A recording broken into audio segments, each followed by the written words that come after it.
how much money did Scott make off the first show to be able to afford a vacation? Facebook.com, I know it's an old website, but it still has its uses.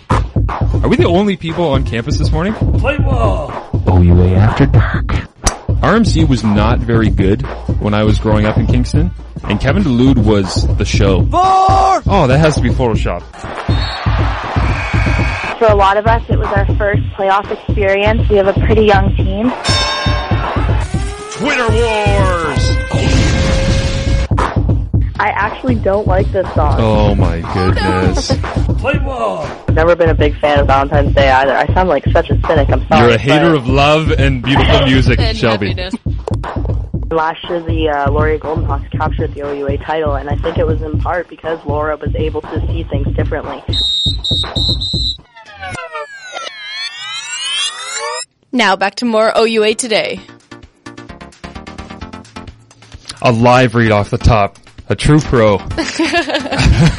Crisp and clean on a Monday morning where it is freezing. It is freezing cold out there, everyone. Welcome inside OUA Today. I'm your host, Marshall Ferguson, here to remind any students that visited Cancun over Reading Week. That's not how real life works. The government will eventually ask for all that tequila money back in the form of OSAP, so just be prepared for that mentally. Joined alongside by Amanda Weldon. Last week you said hi world. What do you got for us this week? I used to be on another show, and the guy who used to come in after me would always be like, hello world. So I was like, I'm just gonna... Hello world, that's okay. He's obviously a veteran. He knows what he's doing. Needs their tagline, so we're okay with that. Scott Hasty, again, not here. We might hear from him later on, not sure. OUA Today is brought to you by the home of the original Buffalo Wing and Hump Day Wednesday Anchor Bar located in downtown Hamilton at Jackson Square. How to listen? Go to tunein.com and search CFMU 93.3, cfmu.msumcmaster.ca, or check our Twitter for the link, because we usually post it there before the show. I believe we did this morning. If not, I'll send it out for you right now. How to reach out as well, at OUA Today. If you go to our Twitter this week, you'll see we have a shiny new logo. Which is a microphone. Yeah, for pretty anyone cool. who isn't sure. Why? Did you think it was going to be misconstrued as No. something else? Should we have chosen a less questionable logo? Perhaps not. Voting on Twitter now. Twitter Yes. Wars. At Marsh2Fergs, at Weldon Amanda as well, if you'd like to reach out to us. On the show that we have coming up for you over the next 54 minutes or so, we will converse about triple overtime hockey games, the Oscars, which... so much to talk about, but this is days when I wish I had your old, what'd you call it? The old cinema show. Oh, the Cinemac. This is the day when I want Neil Patrick Harris to just come in. He's probably pretty hungover because he didn't have many good reviews last night, so I'm guessing it was a bender kind of night. I blame the Raiders though. For NPH. Yeah. We will talk about that. There we go. Okay. Yeah, we'll touch on the Oscars. Mac Men's volleyball three-peats, NASCAR. Man, that was an awesome race yesterday. I think I'm the only person in the world to watch it, though. U of T women's volleyball are champions. Scott Hasty will hopefully join us from his living room. Fraser Caldwell might as well. Curling, how many uniforms is too many? OUA Hoops playoffs. Donnovan Bennett in studio around 9:30, we are hoping. He's a busy man trying to make his way here. This week's OUA marquee matchup. We'll decide what it is by the end of the show. We'll have a fan vote on Twitter. And much, much more. I don't really know where to begin this morning because I had so much on the list once I came in to start running everything down for you, Amanda. And when I looked at it, I was like, I kept reordering the list over and over and over again because there was just too much going on. And I put down our starting five, and then I would have to take something out and put something else in and take a new thing out and put a different thing in. It was one of those weekends in the OUA where it's like there's curling, there was fencing going on, there was men's and women's basketball final weekends of regular season action, men's and women's volleyball happening as well. The championships, like the championship season in the OUA, and I didn't have an appreciation for it because I was just a football guy who spent my winter kind of working out, getting ready for spring camp, and was oblivious to a lot of this stuff. Now that I've started covering it, it's a long road. There is a ton going on. I talked a couple of weeks ago about this being like the mini Olympics in the sense that it's always going on and there's all these different sports you have to cover and it's year round. Well, think about what makes the Olympics so hectic is that it seems like there's sports on 24/7 for 2 weeks and everything's jammed into a 2-week period. It stresses me out. This is the Olympics spread over a 9-month student athlete, period. Right? So, I am definitely gaining an appreciation for how much goes on in the average year. Where I would like to begin, though, despite how hectic it is, senior day. Yes. And Carleton graduating some huge players. Yes. This year. The Scrub brothers obviously dominating the offense for Carleton, as well as Victor Razzo, a past McMaster athlete. They pour in so many points for the Scrub brothers. And Tommy Scrub's not that they're not both great defenders, but Phil traditionally has carried a lot of the scoring load. But man, Tommy's length playing at Carleton, he's been putting on quite a show on defense. He's been matched up against some of the very best in the country for the last couple of years. So they're graduating a lot, but kind of on the sentimental side as well, outside of, whether or not you've won CIS championships like the Carleton Ravens and those guys have been very successful. There was just a ton of great ceremonies. Yeah, a lot of jerseys being handed out, a lot of flowers, a lot of just overall speeches. I mean, you got a really great one for Isabel Ormond from McMaster women's basketball. She actually started as a walk-on for this program and then just developed as a player, as a true athlete. So that was really great to see.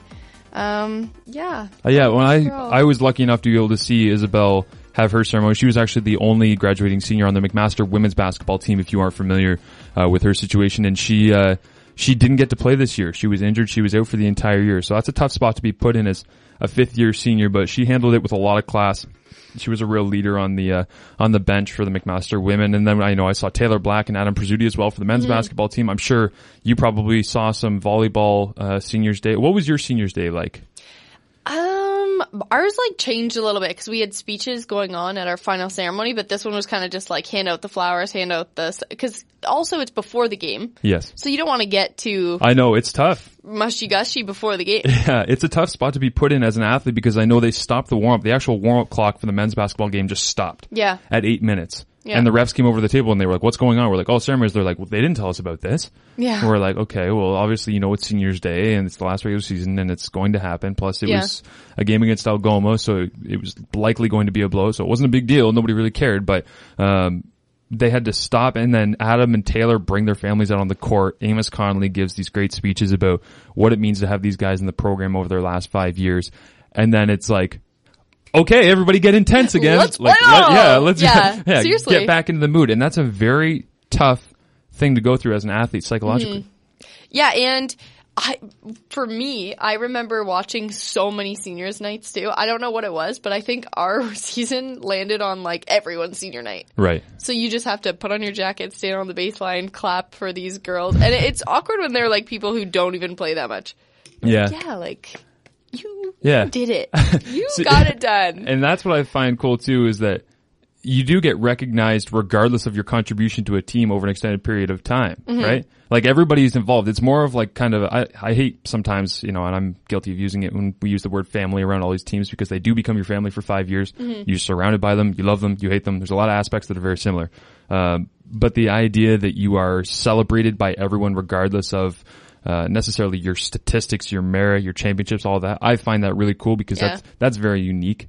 In really university athletics, especially getting to experience it. We don't really have a senior day in football. They just do, instead of introducing the entire offense, the entire defense, or the entire team out to midfield, they call out the seniors one by one. And my senior experience was very cool because it was a lot of just knocking heads with guys, and we all ran out, and every guy that ran out just had a huge smile on his face because it was kind of when you put a jersey on as many times as we were able to here at McMaster, to play against some of the best teams in the country, and you do it with a group of guys, you are naturally going to grow a bond with them. And every guy that came out was just smiling through his helmet and didn't really say anything, just kind of gave the big bear hug to everyone and would just smash heads with each other and woo, and little bit excitement. And it's funny because people don't really get that, right? Because we don't get mic'd up anymore because the score isn't broadcasting the games, and they used to mic guys up. But that soft, supple voice is just. But when we had that, I thought that was really special. So I wanted to point out the senior day experiences that went on around. There was a ton of great pictures too. We'll put them up on the video podcast of ceremonies happening all over the place, all around the province. But in the meantime, it is time to get into our starting five. Where would you like to begin, Amanda? I want to start with women's volleyball, obviously. Women's volleyball? All right, let's do it. Guelph University. That is not the starting five music at all. There we are. Go ahead. Women's volleyball. All right, we started at Guelph University this weekend. OUA Championships.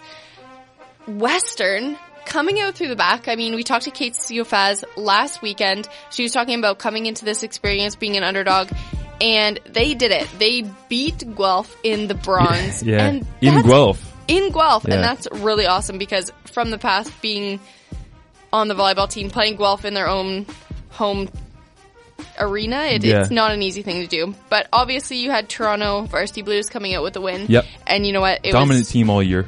Yeah, it was obvious and it needed to happen. And I'm really excited to see Toronto compete on a CAS level because Ontario women's volleyball hasn't been represented as strongly as out in the West typically. So I'm very, very excited to see this team because they're just strong all around. They obviously have an amazing coaching staff who comes from a huge volleyball background. So very excited to see that. Yeah, that's awesome. It's I think we saw U of T at the end of the regular season lose to Ottawa, if I'm not mistaken, right? And I talked to Kat Sofias last week about it with you, about the fact that, you know, maybe U of T was beatable down the stretch.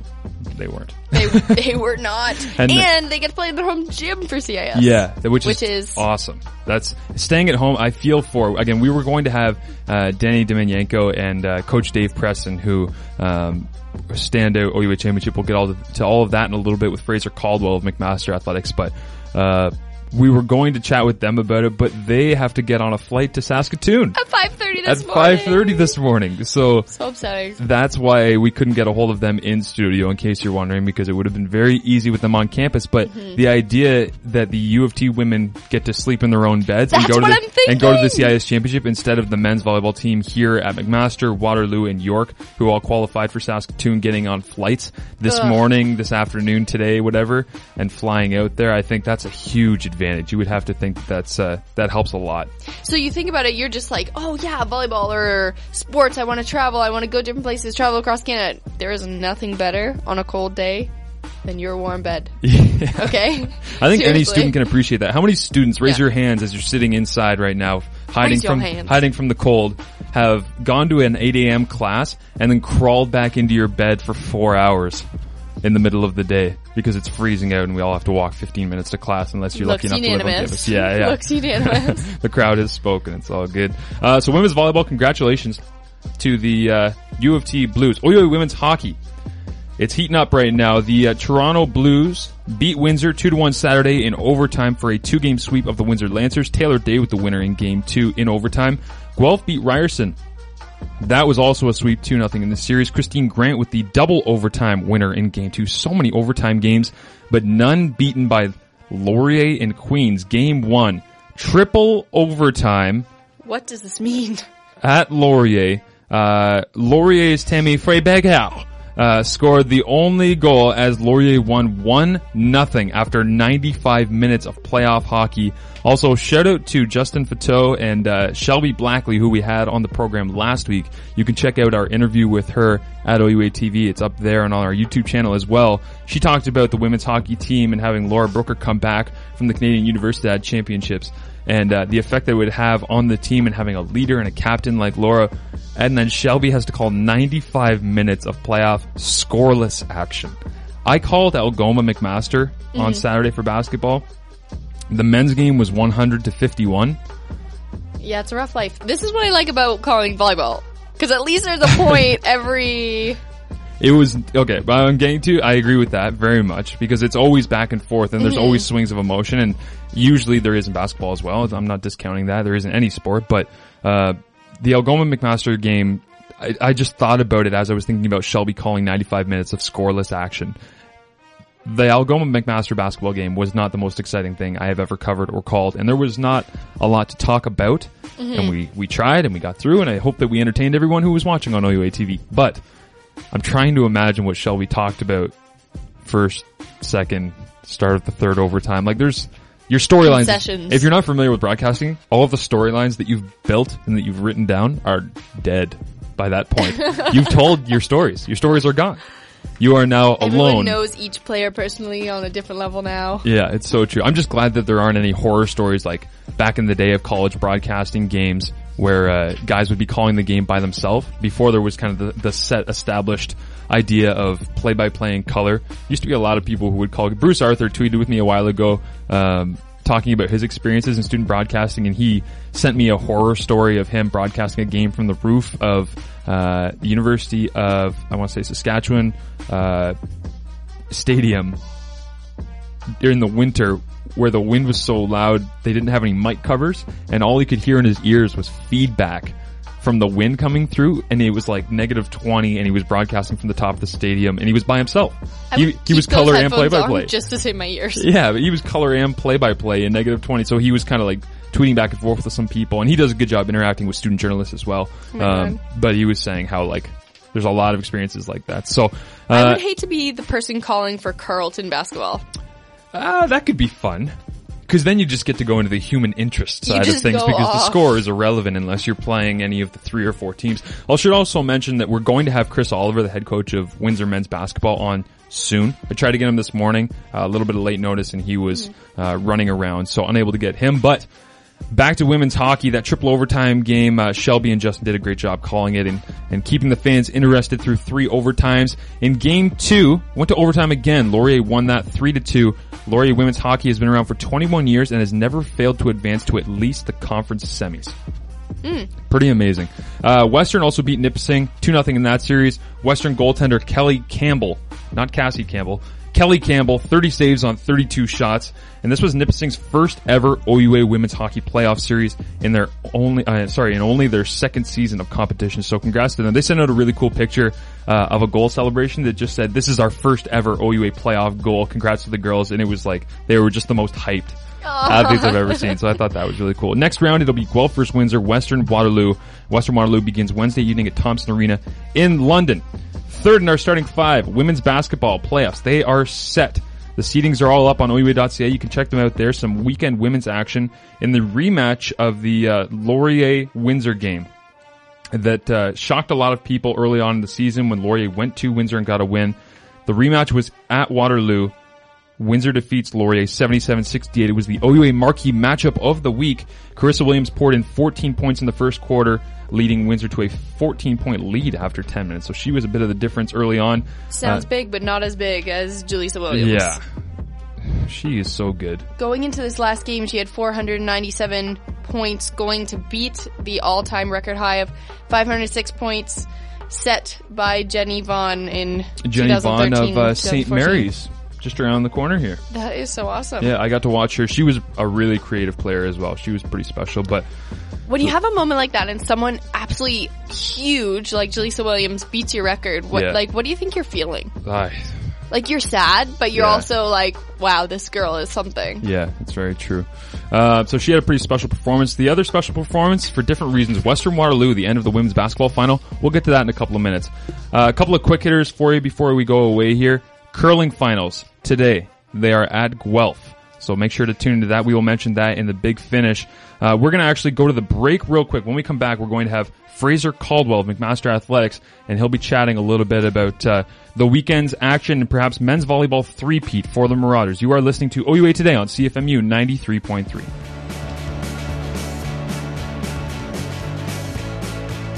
The road trip. It's freedom. It's exploration.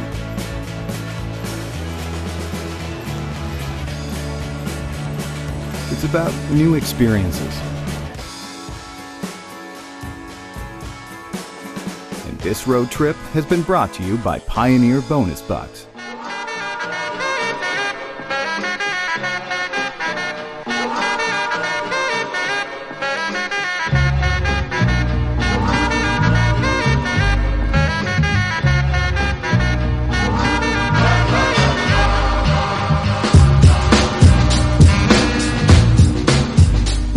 Welcome back inside OUA Today. Marshall Ferguson alongside Amanda Weldon from our studios at CFMU 93.3, the flagship, we'll say, of the OUA radio network.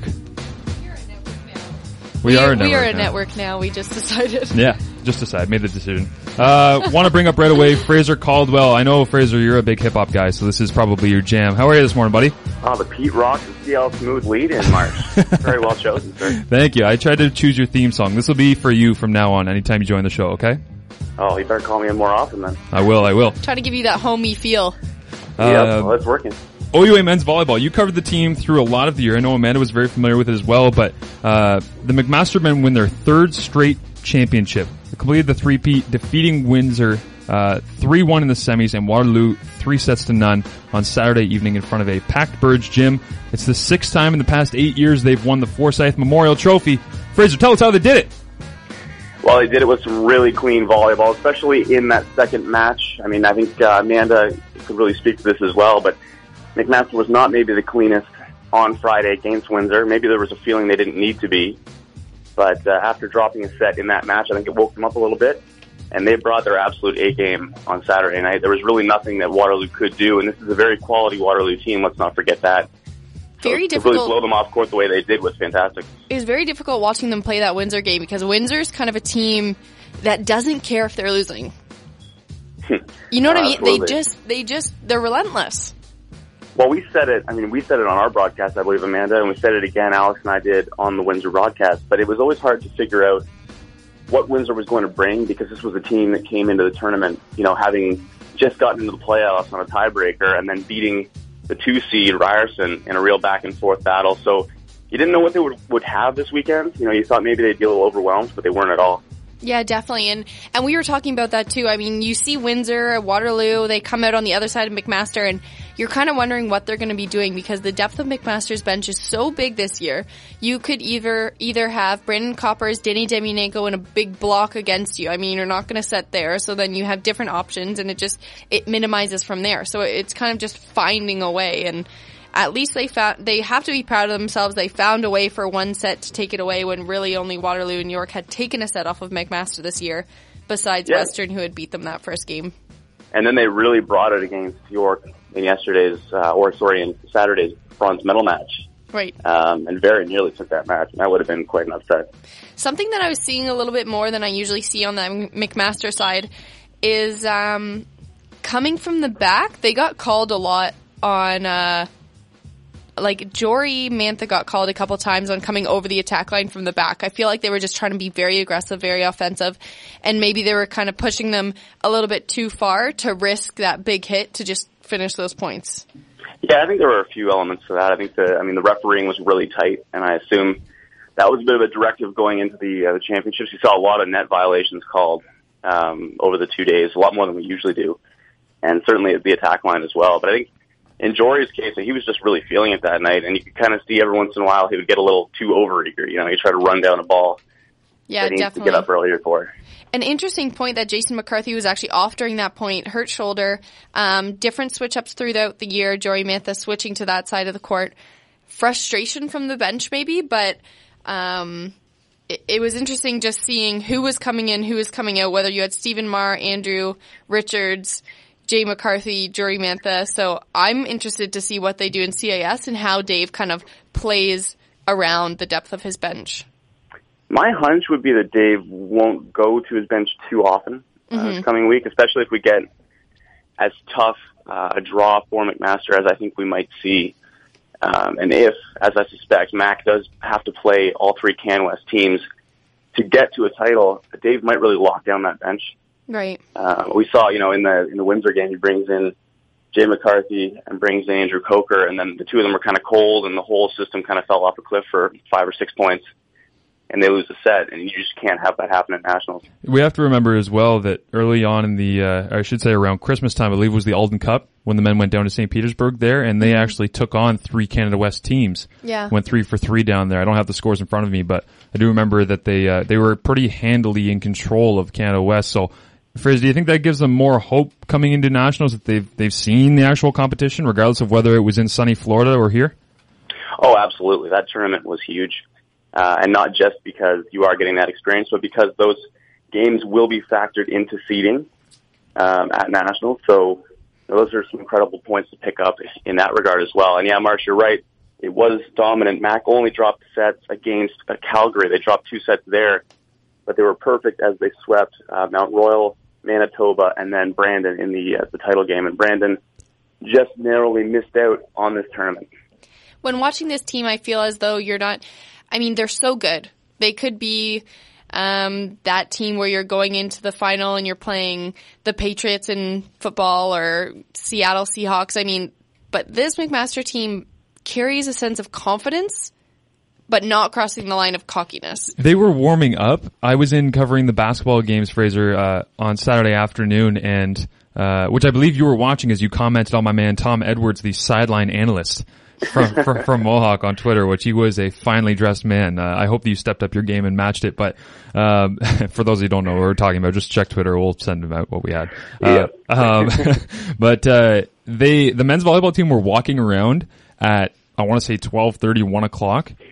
In their full uniforms, like already getting ready. And I mentioned on the broadcast, I'm like, what are they doing? They don't play until like 7 or 8. And I went over and saw Jory. He's just like getting ready. Like we're pumped. Just locked in, ready to go, like focused. We're doing a walkthrough in the gym. We're going to go do a little lift. I'm like, this is insane how much of a machine this team is. And you're talking We're going to go do a lift. Yeah. Like you're talking about being like right on the edge of cocky, but not. Yeah. I talked to some of the guys after and they were like, it's so easy because of how much fun it is to play together. Yeah. Right? Because when you're so in tune with your teammates as this group is, it doesn't seem like hard work to communicate, like all the little things that coaches try to get you to do, to communicate, to always be on the same page, to want to help each other, to support each other. These things that on a new team, you might see, like again, Algoma, I saw them in basketball, not a lot of that going on because they're a new group together, despite playing together for a year or two. First time in the OUA, they go through a lot of hardships. There's not a lot of communication, but when you play for each other over a long period of time, these guys are very, very in tune with themselves, and that's why it's easy for them. Don't you think, Fraser? Oh, yeah, I agree completely. And I think if you talk to Dave Preston, the real struggle has been for him to create an environment where the team is deep enough and strong enough that, you know, the games they play against each other in practice are, in some cases, harder than anything they're going to play in a conference season. You know, and those guys really go at each other. And his mentality is, you know, he wants them to really fight each other. He wants them to be on the verge of, you know, beating the crap out of each other in practice, because they have to have that mentality. And if they can do it in practice, then they can look at each other in a game and trust that guy next to them. And you saw that all weekend. I mean, really, the way they stepped up on Saturday, that is the exact kind of volleyball they'll need to play at Nationals. Taking a different turn on it, were you surprised that Waterloo beat York? No, not at all. I mean, I think if you look at those two lineups side by side, Waterloo really started to use their size in the middle. And they're better technical players right now than York is, and that might change. As we mentioned over the broadcast, Amanda, York does have some young players, Arthur Schwartz, the Josh Hendersons, the guys who, you know, he's so good. Oh, Josh Henderson's crazy. I looked up his highlight tape last night. That guy is a freak. I know. I mean, like we said it, Amanda, but the guy looks like he could be like a linebacker. That's what I thought, because I saw the York Lions sent out a picture from their Twitter account that I saw of him flexing and screaming, and it said, you know, York completes 5-set comeback over oh my gosh, that picture. Over Windsor to win the bronze and give themselves a chance to go to nationals, because the top 3 of the 4 make nationals and the 4th team doesn't. And he's flexing, and I'm like, he looks like Terry Tate. Yeah, no, he's huge. And then I watched his highlight tape, yeah. The challenge for him, I think, is, I mean, he does have that raw power, and if he can kind of, you know, add a few more tools to his belt there, I think he'll be fantastic. I think what you saw on Friday was when Waterloo started to really shape the ball, kind of triangulate him with the block, he didn't have a good off-speed answer for it. It's just 100 or nothing. Yeah, and then he was going straight into blocks, or he was blowing one right out the back off the wall, right? So that's where you just evolve as a player. You know, you start recognizing those blocks, and you start chipping around them or off them. And he'll learn to do that. Yeah, talking about the Waterloo team a little bit, really impressed with Aaron Wiersma on the back line. He really got it together by the end, and also Zachary Doherty getting player of the game at the end there. I think he's going to be one of those leaders that just carries them throughout CIS, graduating player this year. It's going to be really difficult to see him go for that program this year.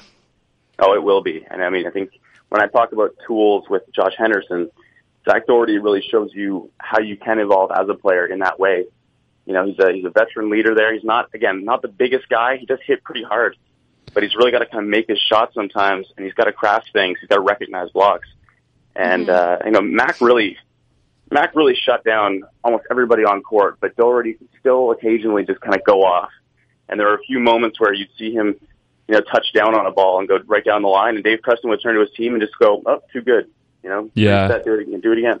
Yeah, it was a pretty special weekend and afternoon. Obviously, the three-peat, it's pretty cool. It's nice to see around here as a former Marauder, but speaking impartially, it's just nice to see a great team move on and represent the OUA at the CIS Championships. Fraser, we got to get you out of here right now because we got to make room for Scott Hasty on the phone line. Is that okay with you?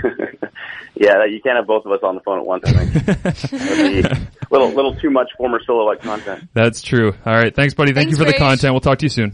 See you both. That is Fraser Caldwell of McMaster Athletics, again, a former silhouette writer. We'll talk to Scott Hasty in a minute. First of all, I wanted to touch on, again, York getting that win. Ray Seto led the Lions with 19 kills. Man, that guy looks like Ilya Kovalchuk. I know! You might not... Do you know who Ilya Kovalchuk is? He used to play for the Devils. Now I believe he's playing over in the KHL Russia or something like that. He is a Russian. To me, they look identical. I'll send out a picture and everybody can tell me I'm an idiot. He reminds me of this just like wrong, flying squirrel too. Like he just like goes up he gets as high as Schwartz does, who is 6'10" on their lineup in the middle. Wow. And if Yusuf was taking a photo, I swear you would just see their heads at the same point, but their feet are just completely different. Yeah. And the thing I love too is, a lot of people have experiences with volleyball, be it men's or women's, when they're in public school or high school, and they think, and again, this isn't a slight in any way to anything you did or the OUA or anything, but a lot of people go, oh, volleyball, it's not football, it's not basketball, it's boring. Yeah. Go see an OUA volleyball men's championship and tell me it's boring. Or they say that it's girly. And then I say, it's girly. You wear knee pads. I'm going to set up 6 people on the other side of the court. A couple being Danny Damianenko, Josh Anderson, and another select few. And they're going to smash a ball in your face, and then we'll see how girly you think the sport is. When you see the final point of my first year, Tyler Santoni going up against Western in their home gym, against a libero, 5th year, knows what he's doing. He goes up in the middle, runs a first tempo ball, and breaks his nose. That's when you're like, okay, I don't want to play anymore. I completely agree. Every time that I watch, I am entertained totally and completely by how they're able to play. So, wanted to mention that. I think that you might want to go get our special guest of the day. All right, I'm out. It might be that time. Well, you talked to Scott Hasty. You guys are so lucky. Yeah, I'm just going to jump on with Scott for a minute. Maybe we'll just see if he has anything interesting to say for the first time in his life. We're going to take a quick break. When we return, I'll be on with Scott Hasty for a second, and then we're hoping to have Donnovan Bennett in to talk about the heated Guelph uniform decision as it's been coined. There's a lot more to it than I think the average person recognizes right now, but we will dig into that with Donnovan. Thanks everyone for listening. This is OUA Today on CFMU 93.3.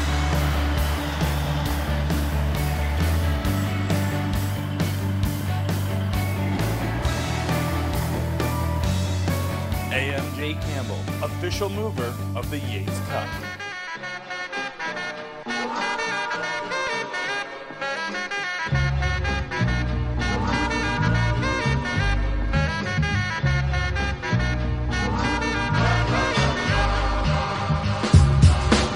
Welcome back inside OUA Today. The first time we played this song, it was so good. Why not do it again? That's what I always say. Amanda Weldon is out of the studio right now. I am joined on the line, though, by the guy who usually holds it down for me, in Scott Hasty. Scott, how are you? Not bad. I got in pretty late last night, but back at it, man. We're back in the 6. It feels good. Back in the 6 already, eh? And let everybody know where you went with all the money you made from the first episode of OUA Today. My loving parents took the family down to Punta Cana, so we were there for 10 days. And 10 days? Sun rays, man. Good Lord. How much of a farmer's tan do you have? Oh, buddy, the first day I had a wife beater on, and I just got a bad kind of burn from that, and I was never really able to kick it. I think I might have been able to the last day, but you were it was pretty bad. I was going to say, you were the white guy who goes on vacation and within 6 hours is burnt and spends the next 36 hours repairing yourself. I thought it was going to be a lot worse when I saw myself in the mirror, but yeah, pretty much. That's good. All right, well, we have you in a little tight for time, but I wanted to touch on some basketball news with you. The OUA playoff schedule did come out this week, and you are the most knowledgeable man in the world in OUA basketball circles. So give me some of your thoughts on perhaps early matchups, looking forward down the road, what might be interesting for fans of OUA basketball to look forward to. Yeah, when the women's thing came out, I looked at it because I thought some of those matchups are going to be really important. Wow, some of the matchups are really close. The Carleton Ottawa one they're separated by like 12 points on the women's side. Like Ottawa won both, but it was close in both games. So I think it's actually just 11-point spread over 2 games. So that's really could go either way. And one of the games was played at the Canadian Tire Center. You're right. So it was really low scoring. That was one of the ones I was looking at. Pretty surprising. Going to be close, and then they have to, I believe, go and play Laurier after that. Or no, they play Ryerson. Yeah. So even if they see Ryerson's been playing really well lately, but that's tough. The Queens Gales and Laurentian Voyageurs won also on the women's side. That one's big because I think if Queens can beat Laurentian and then they're in that mix, they can make some noise. They were kind of inconsistent throughout the year, but they have scorers. They were really good last year. There's a lot of hype for them coming into the year, so I think there's an opportunity there if they can just get themselves. They got themselves in the playoffs. They did that. Now they just need to win some games. If Queens beats Laurentian, then they would play Laurier, which could be an upset, which would be pretty interesting, no doubt. But the men's side, there's not as much parity. There's not games that jump out, but I think like you look at Windsor and they have some interesting losses on their season, right? Like York, they lost to York, they lost to Western, so it's kind of like, does U of T have a shot here to upset them? Yeah, they're going to have to put together a run, I think, no matter what, in order to get themselves in a position where they can challenge some of those top 4 teams. Another guy actually just hopped on in studio here. Donnovan Bennett is in studio, Scott. Scott, say hi. Oh, hey, DJ, how's it going? Good, how are you? Not bad. We wanted to bring DJ in to talk about the situation with the OUA uniforms, I'll say. Yeah. He was nice enough to come inside the studio. But before we do that, real quick, I want one thought from you on the Oscars. Wow. And I think I might know what it is because I was on Twitter last night too, and I saw how unreal Common and John Legend were, so that might be the one for you. But aside from that. Yeah, one thought. Other than them, what is my one? There were so many. Did you think the speeches were good last night? I thought the speeches were good. I thought it was the Oscars of like causes, whether it was ALS or equal pay for women or, what's going on in the United States and places like Ferguson. Obviously, the fact that a movie like Selma is very much mirrors what's happening right now. So I thought it was the Oscar of causes. A bland show, but the speeches were great. And I love the speeches of the nervous guys who aren't normally in front of the camera and don't really know what to say. So I really enjoyed it. The guy that won for Big Hero 6 is actually from Kitchener-Waterloo. Grew up there, which I didn't know until this morning. The athletic director from Laurier, Peter Baxter, actually retweeted that this morning. Okay, so I thought that was kind of cool. Nice little local touch. But Scott, you're really cool. With Donovan's in studio and we have some things to discuss. So we'll see you later. Scram. Okay, see you, bye. See you later, buddy. Scott Hasty from the Silhouette talking about the OUA basketball matchups that are set in the playoffs. It's going to be entertaining moving forward. Look forward to watching them.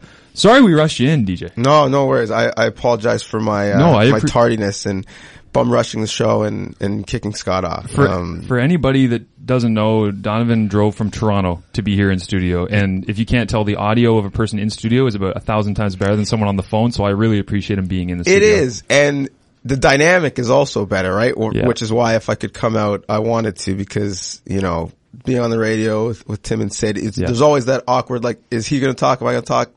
The pause, delay. Yeah. So, I love that you guys are doing this. It's a really important platform. So if I could come out and help, I'd love to. I appreciate it. If you actually look into the camera there, we have it set up. We're trying to do the Tim and Sid style even scoot pod. over for you. If you want to slide over here, that way we can actually get you in and get you the video credit for being a part of the show. The looks of the show just went down a little bit when I moved over. You're the most stylish guy in all of Western Ontario media.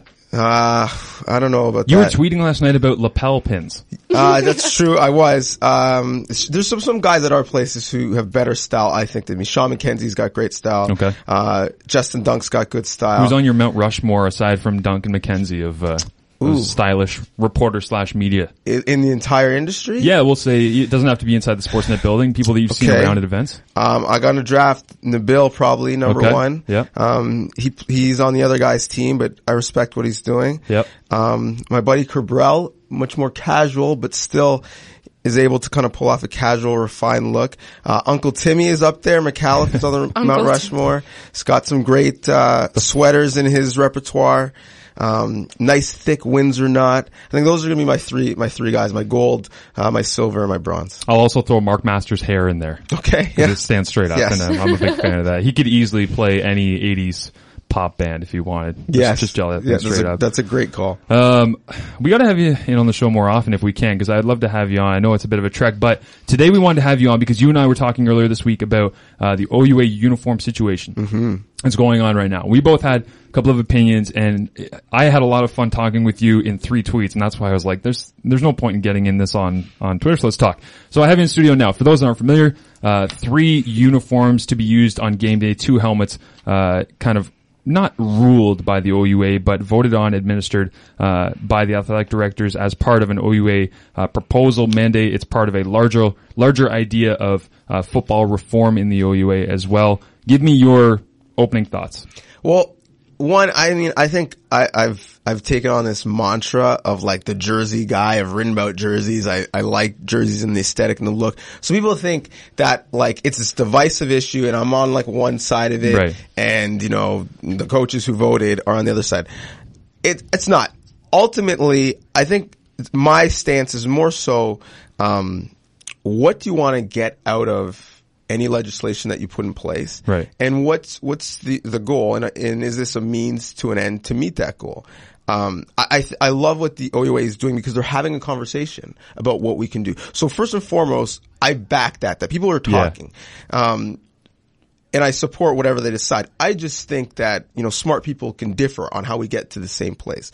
So in respects to, you know, 1/3 of this rule, which was, or I guess 2/3, because it was jerseys is one part, helmets is another, and then there's the roster size. Yep. So let's tackle jerseys and helmets. It's kind of the same thing. Yeah. To me, if you say what's the point of this rule? Is it for parity? Okay, fine. Parity is a nice thing that everyone tries to reach. Right. I don't think that limiting, let's Guelph, because really we're talking about Guelph. Yeah, it was, for those that don't know, again, it was Guelph, Carleton, and Western were the ones that voted against the jersey uniform rule, I believe, from the Guelph Mercury story I saw. Yes. Western is an interesting one to me because they really only have the 2 helmets. Their secondary purple one is amazing, by the way, with the white crest on. Yeah, I think that's a great look. But, and Carleton has, I believe, 4 uniforms, so they were restricted, so they had to ditch one of theirs, which is why they're involved. But there was only 3 schools that voted against it anyway. But it's an interesting point because of the helmets rule, which is separate.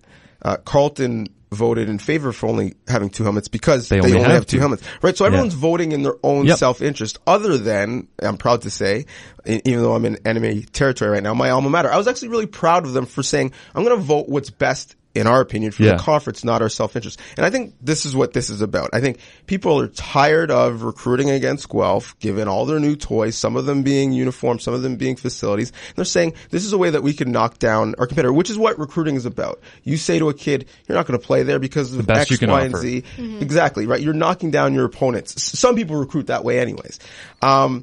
This is not about parity. Marshall Ferguson, coming out of Kingston as a high schooler, you had your top 3. What were your top 3? I was down to U of T because I thought I could start right away, which seemed badass to me coming out of high school. McMaster and Laurier, just because I thought Coach Jeffries was the man. Right. Okay. Did the uniforms have anything to do with your decision? Nothing. That's you as a guy. I know, and it's so individualistic, right? Right. That's the whole conversation. There's some offensive linemen who are going to be turned off about 8 uniforms and you're not going to choose to go there, right? Yeah. So you're building a program and a culture to fit different needs for different people. Guelph's a great option for some people. Queens is a great option with 1 uniform. Yeah. Are we going to tell Queens how many uniforms they should have? I think once we get into legislating what people do and how they run their program, I just don't think it's smart, specifically because I don't think it achieves the goal that we're looking for, which is parity. I don't think if Guelph can no longer give you 8 uniforms, they could just have 3 nice ones. Some kids like, you know what? I was going to go to whatever the school that struggled, York, Waterloo. I was going to go to Guelph, but now they only have 3 uniforms. I'm going to go to York or Waterloo now. I don't think that's realistic. No, yeah, and I'm glad to hear you say that as well, because you mentioned on Twitter about having a salary cap style of jersey capping, right? Because that's basically what we're talking about, is limiting the ability of a school to assert their own individual influence on the type of athlete that they would like to recruit, and does it help or hurt the bottom line of the OUA, the football product, and where kids decide to go when they're coming out of high school. Because, like you're saying, a lot of this is driven at kids that don't really know what they want when they're coming out of high school, and they see something flashy and they might like it. But you're right about the idea of, if you're going to start over legislating like that, it's almost like the NFL domestic abuse cases where we said, if you're going to rule before due process, right, then what can possibly come down the line? Everybody has the Pandora's box conversation about opening up. I will say, in my opinion, the OUA, again, for people that don't understand, they didn't hand this down and say, here's the new rule, we're knocking it down, right? Yeah. The athletic directors voted on it. And I'm great to hear you say that it is an open conversation as well, because I have my own biases. I happen to play at Mac for 5 years. That's natural. That's kind of bred into me by now. But in no way am I bashing Guelph. Am I bashing anybody in trying to present my opinion that I don't think this is a bad thing, and I don't know why people have taken such a big issue with it. But the reason it's become an issue, and the reason people think that as soon as you say, well, I don't like the idea of Guelph having all these jerseys and being able to throw the money at different aspects that other schools might not have through the wealth of Stu Lang, then people think that you're just smashing them for who they are. No, you're smashing the idea of trying to create a better OUA. Right. Well, there's some great points there, and let me give you an example. Mike Carney, who went there from BC, quarterbacks, now he's playing on the defensive side of the ball. Good athlete, good player. He sees the jerseys, he says, wow, I didn't know much about that program, let me look into it. The next Mike Carney, the kid we're trying to get from BC, right, maybe he says, well, there's not much difference in the styles and the cultures of the schools in the OUA. I'm going to go to Saskatchewan, where Mr. Dubé is giving them sometimes more uniforms than Guelph. I think, and I had a great conversation with Peter Baxter about this at the Laurier Social on Friday. The issue, and I'll give you the devil's advocate, because he's looking at it from an AD's perspective, right, where he's got a young, aggressive head coach who's coming to him and say, I got to compete against these teams. I need another helmet. I need another jersey. And he's saying, no. So it's putting strains on programs that are not realistic for everyone. Not everyone's going to be able to pay, $300 just for a sweater in a jersey, times that by 90 guys now, because that's the new rule, times that by 8 uniforms, times that by how many rips, so on and so forth. Not everyone can fiscally do that. And the other coaches make the argument that it's not smart in the business model, based on how much money these programs have, to do that. My argument is, that's a Guelph issue. If you think they're wasting their money, let them waste their money. That's an advantage for you now. But I think once we start legislating how people are using their assets on their programs, becomes a murky waters. Our Western gets cleats and gloves from Under Armour. So we say, well, that's a competitive advantage. Yeah, we were the same here with Nike, and people used to question us about that and say, man, Nike, you guys have the best stuff coming out. You always have new hoodies every year and stuff. We're like, yeah, we pay into a player's package, but we're given discounts based on our connection with T. Litson and some of the different places around that are suppliers, right? And like you're saying, that becomes the question that, well, if you guys have Nike and Under Armour, and like a couple of years ago, Guelph was with Russell, right? Yeah. And everybody looked at it as like, yeah, you guys have a bunch of jerseys, but you're with Russell. That's a joke brand. That's nothing. Right. And now all of a sudden, I'm not sure if they still are with Russell, but they have Adidas now. They are Adidas now, yes. So they've kind of, I guess you could say, moved up a little bit in terms of branding perspective, but just the idea that perhaps they've been able to create their own kind of aura around their program through this flash and dance, and the sizzle hasn't necessarily come, again, similar to the way that Oregon hasn't won a national championship, and they've been the school that's been the poster boy for all of their uniforms in the States. Yeah, that's the other thing where I think we're kind of knee-jerk reaction. The parody. I don't know. I'm sorry. Wake me up when Guelph has won a Yates Cup. Yeah. Like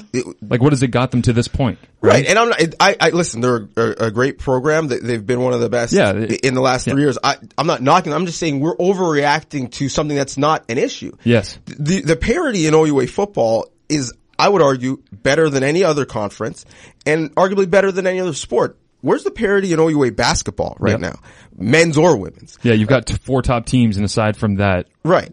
So we're not making legislation as far as what Carleton is doing. Why are we making legislation as far as what Guelph's doing when they haven't even got over the hump yet? It's not even an issue yet. The depth and the bench of Carleton over the last couple of years, if you were to look at that and say, you know what, we're going to limit your bench to a certain number, and then that's going to hurt a team like Carleton more than it's going to hurt Ottawa because Johnny B is going to drop in 30 points on you anyway. So it really doesn't matter, right? That's exactly. The conversation. I mean, I think there's 5 teams in the last decade in the OUA that won the Yates Cup. To me, that's a lot of parity. Yep.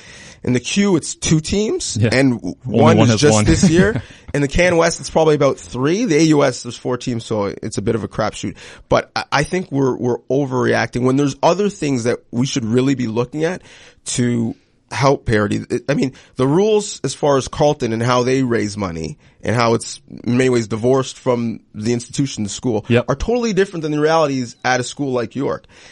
I'm not saying one's right or one's wrong, but I'm saying if we're looking at inequities, those are real inequities. What we should be doing is saying, who's doing things well?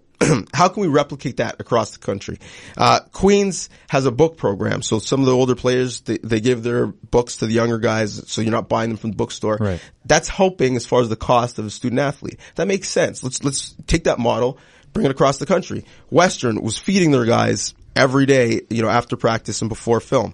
Instead of saying that's not fair, let's say, how are you doing that? How are you outsourcing that food? How are you getting it at a good cost because you're buying it in bulk? Let's see if we can replicate that at other schools to help those other programs who are struggling. Instead of saying, well, it's not fair, we can't compete, so you do less. Yeah. Because what happens is when we're legislating from the top, I think we're losing players to the NCAA, we're losing players to other conferences, and Ontario already loses more players to the NCAA to other conferences than any other province. We just talked about over the weekend, Justin Dunk was down in Indianapolis covering some of the best and brightest in the coming through the NCAA ranks. There was Brett Boyko, Brandon Bridge, quarterback from South Alabama, Tyler Varga, who played a season at Western as a running back.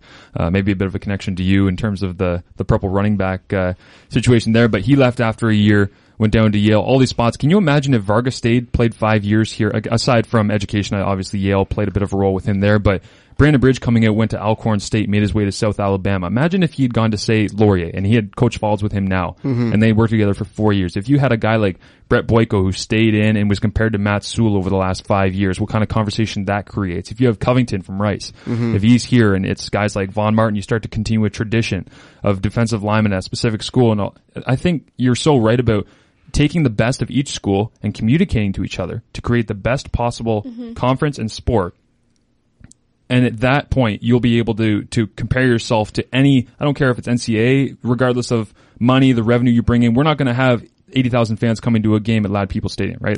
That's not who we are. That's not what we do. But if you're able to take the best of every situation and create the best possible conference, country, and CIS, at that point, you're probably back on TV. You probably have more interest. And once you get TV back, you never know what's going to happen. I just think there's so much development that can come from this situation where there's really been a ton of negative energy just put on by, oh, well, they can't have their uniforms. The OUA sucks, and throwing heat at everyone, right? Right. Exactly. I think, and we're trying to get to the same place. There's just different ideals of how to get there. And so I think, if Guelph, let's say, is hoarding all the great athletes and recruiting, people are saying this is not fair. How do we catch up? I look at it the other way. If great athletes are staying in the CIS, staying in the OUA, going to Guelph, there's going to be a trickle-down effect where a high school teammate of a guy who has a great experience at Guelph says, you know what, I don't have to go to the NCAA. I can stay in the CIS. And maybe Guelph might not be for him, but maybe he goes to a Laurier or to a Windsor. Yeah. And then the level of everyone kind of rises, like the tide rises all boats. So the level in the games is better. Scouts are taking the game more seriously at a CFL level and for some guys at an NFL level. I think we could be looking at how do we get the best players playing in the country no matter where, and then that's going to benefit everyone in the long run. Yeah, I couldn't agree more. Amanda, you want to throw anything in? I was just saying, I like how you said it's a Guelph thing, because even when you're looking from the outside of the OUA, you're like, why isn't soccer getting as much money as football? Well, that's like a MAC thing. That's decided by the schools, not by the conference. Exactly, it's decided by the schools, and it's going to that point to understand what the OUA structure is and understand what each individual school is before you make that critic point. Yeah, you know? no, it's a great point. And you look at Windsor, they attribute a lot of their resources towards their women's basketball, their men's basketball, and their track and field. That's a school decision, and I'm sure, the football program was like, I'd love to have the same budget that a Western has, but on every campus, those decisions are made, by people hired who make more money or smarter than me, and what's right for their school, their country, their culture, their alumni base. I think it's just tricky where you say to Guelph, you know what you're doing is not feasible for others, so you're not allowed to do it. Specifically because, if we're being honest, what's happening at Guelph right now is an anomaly. Yep. Not just for the conference or the country. For Guelph, when Stu Lang eventually retires, whether or not they're able to keep up that standard, we'll have to see. He'll certainly leave a legacy as far as facilities and a standard with which the program's operated, but whether or not they have 11 jersey options after he leaves, that's up to them to decide. So I don't think we should legislate because of a anomaly at one school. We are up against it a little bit here. I'm already a couple of minutes over, but I wanted to make sure we try and get as much in with you as we can because I really do appreciate you coming in and sharing your insight. That's my fault. I'm long-winded. No, you're good. No, I like the long wind. It gives a bit of a story. Thank you for coming in, Donnovan. My pleasure. Hope to have you back soon.